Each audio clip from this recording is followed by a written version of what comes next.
नमस्कार दोस्तों, स्वागत है आपका मेरे इस YouTube चैनल पे जिसका नाम है माई इन्वेस्ट, जहाँ पे मैं आपको एडुकेट करता हूँ म्यूचुअल फंड्स के ऊपर।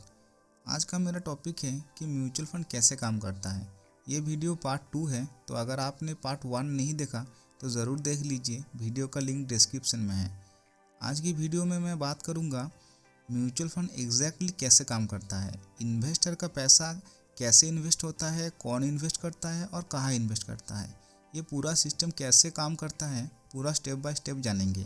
वीडियो थोड़ा लंबा होगा तो वीडियो को बिना स्किप किए पूरा देखना ताकि आपको पूरा अच्छे से समझ आए।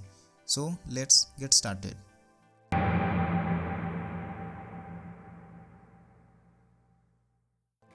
इस टेबल को देखिए, यहाँ पे एक एग्जाम्पल दिया गया है SBI म्यूचुअल फंड के ऊपर, जहाँ पे म्यूचुअल फंड का नाम है SBI म्यूचुअल फंड, स्पॉन्सर का नाम है state bank of India, trustees है SBI mutual fund trustees company private limited. ये सब स्पॉन्सर ट्रस्टीड AMC क्या है वो मैं वीडियो में आगे बताऊंगा। AMC है SBI mutual fund management private limited, custodian HDFC bank limited और लास्ट RT है, मतलब register and transfer agent, computer age management service. अभी एक एक करके आते हैं। पहले आता है स्पॉन्सर, जिसके दिमाग में आता है कि चलो म्यूचुअल फंड्स खोलते हैं, और ये स्पॉन्सर कोई आम आदमी नहीं हो सकता।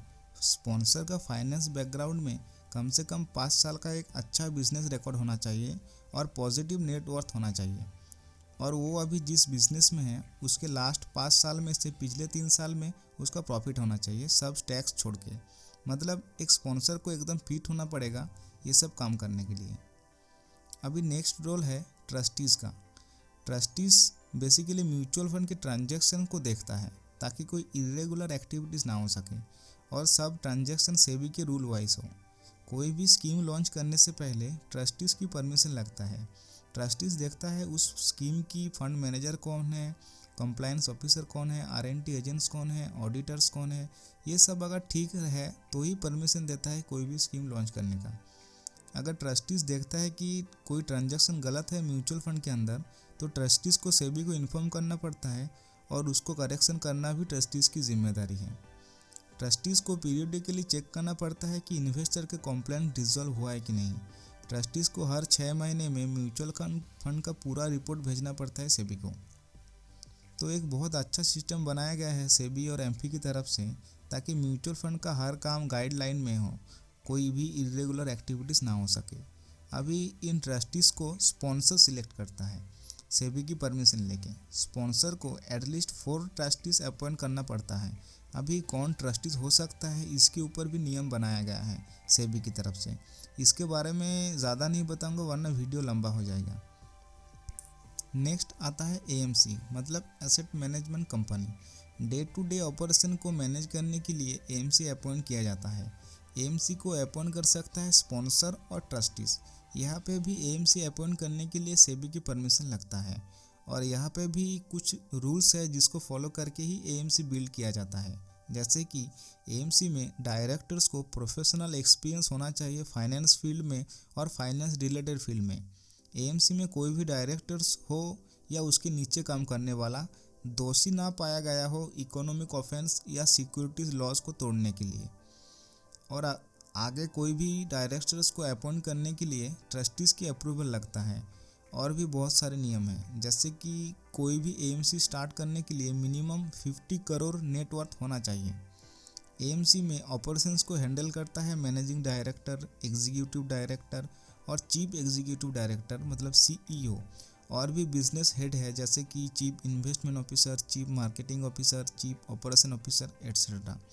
अभी आता है फंड मैनेजर।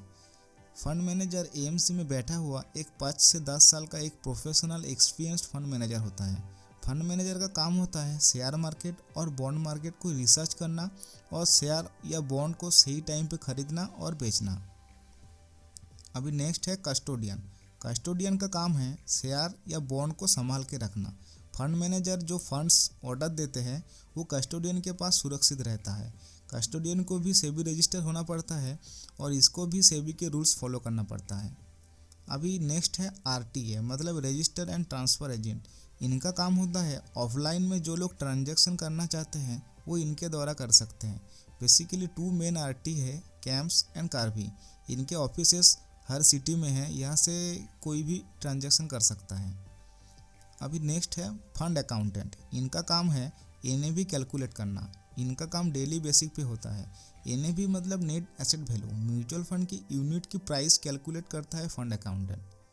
नेक्स्ट है कलेक्टिंग बैंकर।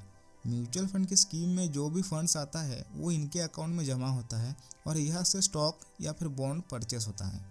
नेक्स्ट है केवाईसी रजिस्ट्रेशन एजेंसी। अभी इंडिया में 5 SEBI registered KYC registration agency है, कैम्स, कार्वी, सीबीएल, एनडीएमएल और एनएससी।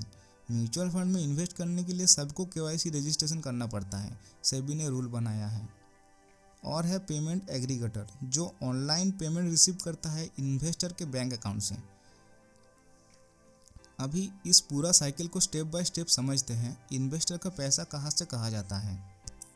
इन्वेस्टर जब किसी फंड में इन्वेस्ट करता है तो वो पैसे कलेक्टिंग बैंकर्स के अकाउंट में जमा होता है और वो बैंकर्स एएमसी के फंड मैनेजर को बोलते हैं कि इस फंड में इतना पैसा आया है, और वो फंड मैनेजर कौन से स्टॉक या बॉन्ड्स खरीदना है वो कस्टोडियन को बताते हैं।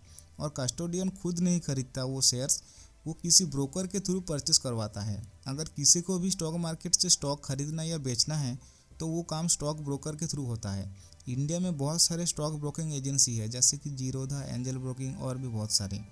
अभी टॉपिक पे आते हैं। ब्रोकर क्या करता है, स्टॉक्स खरीद के कस्टोडियन के अकाउंट में जमा रखता है और वो स्टॉक्स के प्राइस बढ़ता है कि घटता है ये सब कैलकुलेट करता है फंड अकाउंटेंट।